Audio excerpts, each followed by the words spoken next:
जी, सत श्री अकाल, अस्सलाम वालेकुम मियाँ। आज जो रिएक्शन है ना वो साइंटिफिकली प्रूवन है। इट्स बेसिकली ऑन कुरान की वो बातें जो विज्ञान खुद साबित कर चुका है। मैं बहुत एक्साइटेड हूँ उस पर रिएक्ट करने के लिए। एक बार पहले मैंने 10 अमेजिंग फैक्ट्स अबाउट कुरान, जो कि शायद सीक्रेट्स यू कैन से, किसी ने भी नहीं सुने। इनफैक्ट मुस्लिम्स को खुद को नहीं बताते, हम हिंदुओं को कहाँ से पता होंगे वो। So you can watch that video. I button पे मैं उसको सजेशन में लगा दूंगी। बाकी अभी तो मैं इस वीडियो के लिए नेक्स्ट लेवल वाली एक्साइटेड हूँ। अगर आपको भी एक्साइटमेंट है तो प्लीज़ कमेंट सेक्शन में बताइए। और आपके उत्तेजना को, आपके एक्साइटमेंट को किरकिरा ना करते हुए अपन रिएक्शन को स्टार्ट करते हैं। पर उससे पहले अगर आपने मुझे इंस्टाग्राम पे फॉलो नहीं किया है तो फॉलो, क्योंकि वहाँ पर बहुत अच्छा से प्यार से कॉमेडी कंटेंट होता है जो कि आपको बहुत ही पसंद आएगा। और ना मैंने कोरोना पे एक गाना बनाया है, उसका लिंक डिस्क्रिप्शन में लगा दिया। अगर सुन लिया है तो एक और बार सुन लो, और नहीं सुना है तो रिएक्शन के बाद डेफिनेटली सुन लेना। कुरान की हैरान कर देने वाली 9 बातें। जब से इस पृथ्वी पर इंसानियत की सुबह हुई है, हम इस पृथ्वी पर अपने वजूद की तलाश कर रहे हैं, और इस कोशिश में हम विज्ञान, धर्म और पवित्र ग्रंथों की तरफ देखते हैं। बिल्कुल सही बात है। कुरान इस्लाम धर्म के अनुयायियों की सबसे बड़ी किताब है। आज की इस वीडियो में हम आपको कुरान के कुछ ऐसे ही रहस्य बताने जा रहे हैं जो आपको हिला के रख देंगे। स्वागत है आप सभी का the mystical and YouTube channel पर एक बार फिर से। 1400 साल पहले। वीडियो शुरू करने से पहले ये जानना जरूरी है कि कुरान कोई साइंस की किताब नहीं है, मगर कुरान में कई साइंटिफिक और हिस्टोरिकल फैक्ट्स मिलते हैं जिनमें से कुछ बातों को समझने में तो हम सफल हुए हैं, लेकिन अभी भी कई ऐसी बातें कुरान में मिलती हैं जिन्हें हम आज तक समझने की कोशिश कर रहे हैं।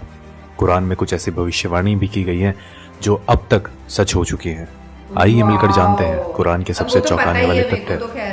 नंबर 1, ओरिजिन ऑफ लाइफ, जीवन की उत्पत्ति। हम सभी जानते हैं कि पानी जीवन के लिए सबसे जरूरी तत्व है। कुरान इसी विचार में एक असाधारण दावा करता है। कुरान कहती है कि जिंदगी पानी में पैदा हुई है। पानी को ही पृथ्वी पर जीवन की उत्पत्ति के लिए मूल तत्व माना गया है। इसकी पुष्टि इस बात से होती है कि पृथ्वी पर रहने वाले समस्त प्राणियों के सेल्स या कोशिकाएं पानी से बनी हुई है। मिसाल के लिए किसी भी जंतु की कोशिकाएं या साइटोप्लाज्म 80% पानी होता है। फैक्ट ये है कि जीवित प्राणी ज्यादातर पानी से ही बने होते हैं, और इसकी पुष्टि माइक्रोस्कोप के आविष्कार के बाद ही हो पाई है। अरब के रेगिस्तान में रहने वालों की ये सोच अपने आप में हैरान कर देने वाली है कि पृथ्वी पर जीवन पानी के कारण ही संभव है। नंबर 2, आयरन, लोहा। लोहा प्राकृतिक रूप से धरती पर पाए जाने वाली धातु नहीं है, ये धरती पर अंतरिक्ष से आया है। ये अपने आप में चौंकाने वाली बात है, मगर ये सच है। वैज्ञानिकों ने ये खोज लिया है कि अरबों साल पहले पृथ्वी की टक्कर उल्कापिंड से हुई थी। अद्भुत बात यह है कि ये उल्कापिंड लोहे से भरे हुए थे, और पृथ्वी से टकराने के कारण जबरदस्त विस्फोट हुआ जिसमें ये फैल गए। कुरान का लोहे की उत्पत्ति पर 57-25 आयत में कहना है, हमने लोहे को नीचे धरती पर भेजा है समस्त मानव जाति के फायदे के लिए। लोहा धरती का नहीं मगर दूसरी दुनिया से आया है। इस बात की पुष्टि 7वीं शताब्दी के वैज्ञानिकों द्वारा करना नामुमकिन सा लगता है। Number 3, sky protection. आसमान हमारी हिफाजत करता है। पृथ्वी को सूर्य की हानिकारक किरणों से बचाने में आसमान एक बहुत ही महत्वपूर्ण रोल अदा करता है। अगर आसमान नहीं होता तो सूर्य की रेडिएशन पृथ्वी पर समस्त जीवन को जलाकर नष्ट कर चुकी होती। आसमान पृथ्वी के चारों ओर लिपटे हुए कंबल की तरह है जो पृथ्वी को जमाने वाली ठंड से भी बचाता है। आकाश के ऊपर का तापमान लगभग -270 डिग्री सेल्सियस होता है। आकाश पृथ्वी पर ग्रीन हाउस इफेक्ट पैदा कर यहाँ के जीवन को सूर्य की रेडिएशन और अंतरिक्ष की जमा देने वाली ठंड दोनों से ही बचाता है। ये आकाश के कुछ ऐसे काम है जो हमें प्रोटेक्ट करते हैं। कुरान हमसे आसमान को समझाने के लिए 21-32 आयत में कहती है कि हमने आसमान को तुम्हारे लिए एक हिफाजती छत बनाया है और तुम हमारे इशारों को नजरअंदाज कर रहे हो। कुरान आसमान के हिफाजती इशारे को गॉड या अल्लाह द्वारा बनाया गया बताती है। आधुनिक विज्ञान द्वारा आकाश की पृथ्वी को प्रोटेक्ट करने की क्षमता 20वीं सदी में की गई रिसर्च से साबित होती है। नंबर 4, द माउंटेन्स, पहाड़। कुरान हमारा ध्यान पहाड़ों के बारे में एक बहुत ही खास पहलू की ओर खींचती है। क्या हमने दुनिया को आराम करने वाली जगह नहीं बनाया और पहाड़ों को धरती का खोटा नहीं बनाया? कुरान हमें बताती है कि पहाड़ों की जड़ें धरती में बहुत गहरी हैं, और असल में भी ऐसा ही है। पहाड़ धरती में काफी गहरे तक गड़े हुए होते हैं। इसकी पुष्टि जियोफिजिस्ट फ्रैंक प्रेस द्वारा लिखी गई किताब अर्थ में उन्होंने लिखा है कि पहाड़ असल में खोटे की तरह होते हैं और धरती के काफी नीचे तक दबे हुए होते हैं। माउंट एवरेस्ट, जिसकी ऊंचाई धरती की सतह से लगभग 9 किलोमीटर ऊपर है, उसकी धरती के नीचे की गहराई 125 किलोमीटर के करीब है और इसका पता लगाना 20वीं सदी की शुरुआत में प्लेट टेक्टोनिक्स टेक्निक के आविष्कार के बाद ही संभव हो पाया है। नंबर 5, एक्सपेंडिंग द यूनिवर्स, ब्रह्मांड का विस्तार। जब खगोलीय विज्ञान अपनी शुरुआती दौर में थे, कुरान में ब्रह्मांड के फैलने का बयान किया गया। कुरान में 51-47 आयत में कहा गया है कि ब्रह्मांड को हमने ही अपनी सृजनात्मक शक्तियों से बनाया है और इसको हम बढ़ाते रहेंगे। ये तथ्य कि ब्रह्मांड निरंतर बढ़ रहा है, ये रहस्य हम पिछली सदी में ही जान पाए हैं। जाने माने फिजिस्ट स्टीफन हॉकिंस अपनी किताब a brief history of time में लिख गए हैं कि ब्रह्मांड को बढ़ाने की खोज 20वीं सदी की सबसे बड़ी भौतिक क्रांतियों में से एक है। चौंकाने वाली बात यह है कि कुरान में इस बात का जिक्र टेलीस्कोप की खोज से पहले ही हो चुका था। नंबर 6, सन्स ऑर्बिट, सूरज की कक्षा। 1512 में खगोलीय विज्ञानी निकोलस कॉपरनिकस ने सूर्य के बारे में अपनी राय पेश की। उनके मुताबिक सूर्यमंडल में सूर्य अपने कक्ष में स्थिर रहता है और बाकी के ग्रह उसके इर्द गिर्द चक्कर लगाते हैं।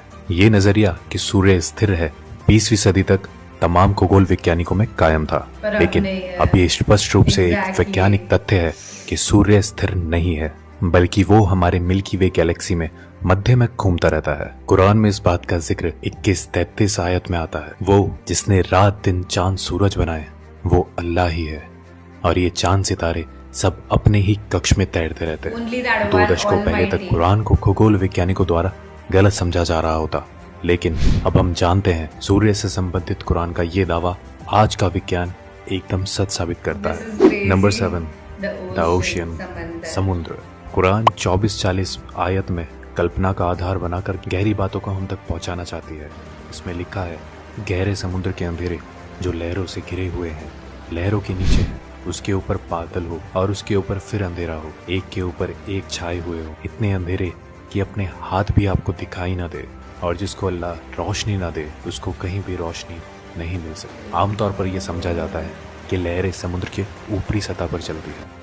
हालांकि समुद्री वैज्ञानिक इस बात की पुष्टि कर चुके हैं कि लहरें केवल समुद्र के ऊपरी सतह पर ही नहीं बल्कि नीचे भी होती हैं। ये लहरें इंसानों को दिखाई नहीं देती, इनको सिर्फ कुछ खास यंत्रों के द्वारा ही पता लगाया जा सकता है।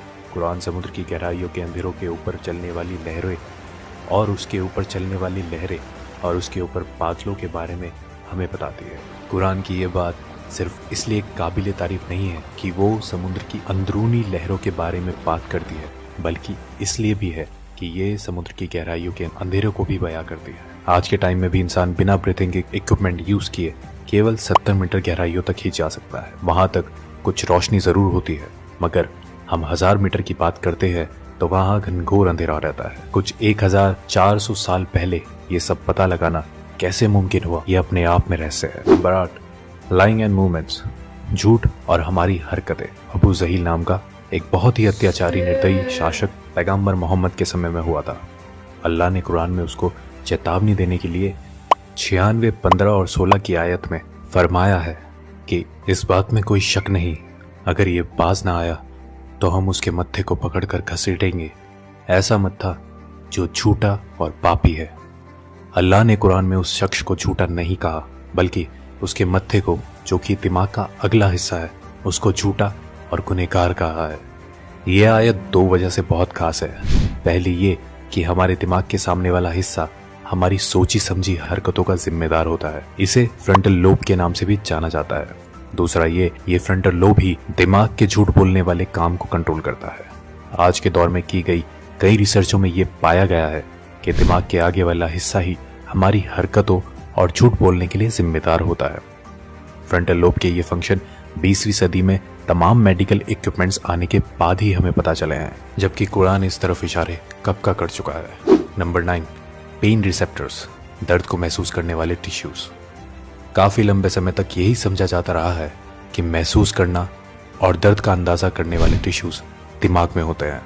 हालांकि ये बाद में खोजा गया कि दर्द को महसूस करने वाले टिश्यूज दिमाग में नहीं, हमारी खाल पर ही मौजूद होते हैं और इनके बिना दर्द को महसूस नहीं किया जा सकता। इससे संबंधित कुरान की 456 आयत को गौर से देखें तो उसमें लिखा है, जिन लोगों ने हमारे खुलासों को झूठ समझा है, हम उन्हें आग में झुलसाएंगे। जब उनकी खाल जल जाएगी, हम उन्हें उसके बदले नई खाल देंगे ताकि वो दर्द को निरंतर महसूस करते रहें। बेशक अल्लाह सर्वशक्तिमानी भी है और बुद्धिमान भी।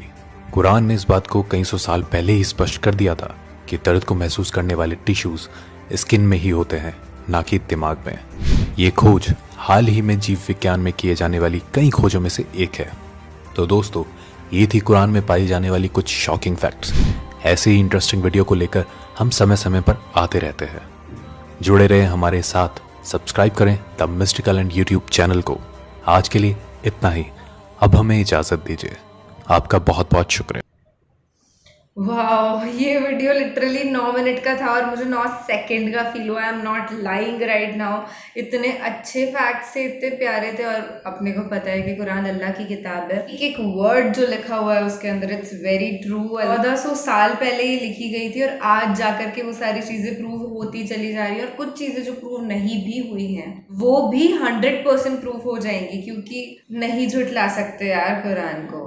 इस वीडियो में जो भी फैक्ट्स बताए मैंने तो for the very first time सुने थे, जैसे कि पहाड़ों को लेकर के जो बताया कि उनकी डीप रूट्स होती हैं। तभी तो आप खुद फील करना, जब भी आप बाहर कभी घूमने जाओगे ना पहाड़ों पे, तो आपको ऐसा फील होगा कि नहीं यार, अभी वापस वो सीमेंटेड घर के अंदर नहीं जाना, यहीं पे रहना। एकदम यू फील लाइक होम। जितनी भी डिप्रेशन, एंग्जाइटी होता है ना, वो वहाँ जाके ख़त्म हो जाता है। तो जस्ट गो ऑन पहाड़ मोर ऑफन, खूब बार जाइए, जल्दी जल्दी जाइए। और समंदर के बारे में इन्होंने बताया कि समंदर की लहरें अंदर तक उठती हैं, अंदर से लेके ऊपर तक। कुछ सालों पहले तक यही बिलीव करते थे सब कि सूरज वहीं पे स्टेबल रहता है, उसके इर्द गिर्द सारे प्लैनेट्स घूमते रहते हैं। बट ये भी गलत प्रूव हो गई। कुरान में जो लिखा हुआ है वही सच है। साइंटिस्ट ऑलरेडी प्रूव कर चुके हैं कि सन अपने ऑर्बिट्स में घूमता है। So this book is something हर किसी को रीड करनी चाहिए। And I love the video. अगर आपने इनमें से कुछ फैक्ट्स पहले से सुन रखे थे तो वो भी मुझे कमेंट सेक्शन में बताइए। बाकी अपन मिलेंगे नेक्स्ट वीडियो के अंदर, किसी इस्लामिक वीडियो के अंदर, या फिर आप मेरा गाना सुन लीजिए, उसका लिंक डिस्क्रिप्शन में दे रखा है, या मुझे इंस्टाग्राम पे भी फॉलो कर सकते हैं। दिस इज किलाया react signing off. Thank you so much for watching. आपका बहुत बहुत शुक्रिया। Bye bye.